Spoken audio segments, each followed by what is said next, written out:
A very good morning. For our topic, the main issue we identified is the lack and obsolescence of ICT facilities in schools across Tambunan, Sabah. This problem is especially serious in rural areas where many schools still use outdated computers or have no proper internet access. Because of this, students and teachers face many challenges in teaching and learning using technology. Assalamualaikum. My name is Siti Haliza binti Magsil. My metric number RSUN 2500073. Introduction. In today's digital era, ICT plays an important role in improving education quality. However, rural schools like those in Tambunan Sabah still face major issues, such as outdated equipment, poor internet, and lack of digital teaching resources. These problems widen the gap between urban and rural education using sociological theories like conflict theory and functionalist theory. This study looks into the root causes and suggests practical solutions to improve ICT access and promote equal digital learning opportunities. I will be presenting research and analysis. The inadequacy and obsolescence of ICT resources in Tambunan schools widen the digital gap between rural and urban areas.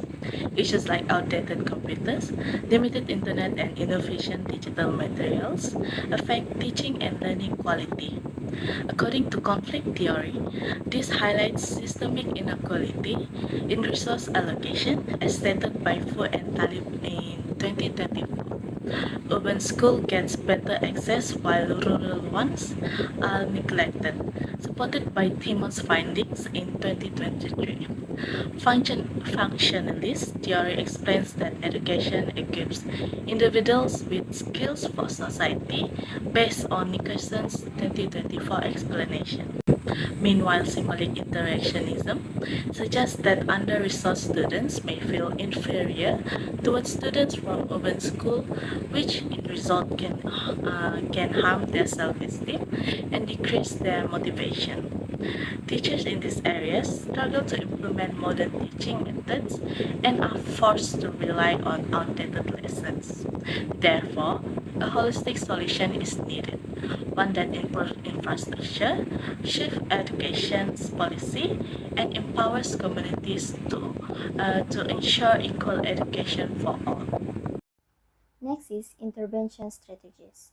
Intervention strategies is to overcome ICT challenge in rural Tambunan school. The first strategy is upgrade and maintain ICT infrastructure. The school ICT room has to be upgraded with dependable internet and functional device as part of the initial approach. Outdated equipment and poor connectivity should be found during a need assessment. School also can ask the Ministry of Education or non-governmental organizations like Teach for Malaysia for broadband assistance or refurbished laptop. Basic upkeep can be handled by a qualified educator. This endeavor advances Malaysia's objective of guaranteeing equitable access to education and minimize the digital divide. Second strategy is share ICT facilities between cluster schools, a cluster sharing concept in which neighboring schools share a single central ICT facility on a planned basis. It also can be used by Tambunan School to get around the lack of computer rooms. Weekly transportation also arrangement can be made to allow students to use computers and digital resources at a designated hub school. This can encourage cooperation while making the most of scarce resources. Malaysia Ministry of Education also promotes the collaboration among cluster schools to improve resource sharing, especially in rural regions with inadequate infrastructure. And the last one is community and parental involvement in ICT programs. Involved parents and the community can help guarantee sustained support for ICT initiative. An ICT support committee of educators and community people can be established. and the school can host monthly sessions for parents on digital literacy. This group can support small-scale fundraising initiatives, encourage cyber safety, and monitor usage. According to MOE Malaysia, parental participation has been demonstrated to increase student enthusiasm and enhance the school climate. Parents and the community become more supportive when they see how ICT helps their kids, which contributes to the creation of a more welcoming and collaborative learning environment.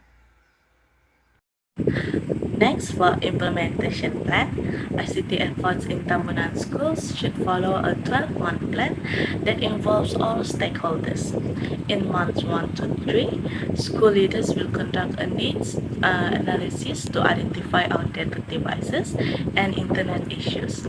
From month 4 to 6, teachers will undergo ICT training and school will seek donations or get support from an NGO. During this period, the Parent Teacher Association, or known as PTA or PIBG, will lead fundraising activities and form an ICT support committee. In months 7 to 9, cluster hub schools will be equipped with ICT laboratories, and weekly transportation for students from nearby schools will be arranged. However, we anticipate several challenges such as funding gaps, unstable internet connectivity, and teachers who are resistant to using technology. To address this, the plan includes applying for government ICT grants, using offline tools where necessary, and offering continuous support for teachers. This approach ensures that ICT development is sustainable, inclusive, and aligned with the needs of rural education. Good day everyone. For the assessment and evaluation part, we applied both qualitative and quantitative methods to measure the effectiveness of our three strategies. For infrastructure, we collect data and functional devices, internet reliability, and lab use. For cluster sharing, we monitor student visits and gather teacher reflections. And for parental involvement, we track attendance in workshops and gather feedback through surveys and interview. Finally, digital literacy level will be tested before, during, and after the program to ensure progress. Reflection for our project assignment. Developing ICT intervention strategies for rural schools, especially in Tambunan, has been a valuable and eye-opening experience for our team. We can deeper insight into the real challenge faced by under-resourced schools, particularly in accessing technology. Through collaboration, we identified practical solutions such as upgrading ICT infrastructure, sharing facilities among cluster schools, and involving the community and parents in ICT programs. This experience enhanced our research, teamwork, and critical thinking skills, while highlighting the importance of using both qualitative and quantitative data for effective planning and sustainable implementation. In conclusion, improving ICT in rural schools like those in Tambunan needs a combined effort. Upgrading infrastructure, sharing resources, and involving the community. Our plan promotes sustainable strategies to bridge the digital gap and support digital literacy. Success depends not just on resources, but also on strong commitment from teachers, parents, and the community. Ongoing teamwork and flexible planning are key to ensuring equal learning access for all. Thank you.